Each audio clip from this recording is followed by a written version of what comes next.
ele quer te mandar, né? Então, passo a passo, então.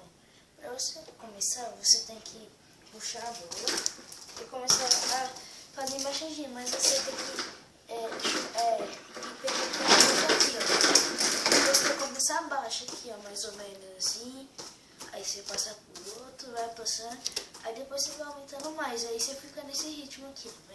Vai indo, aí depois você aí você tenta dar um zerinho, aí vai indo, ó.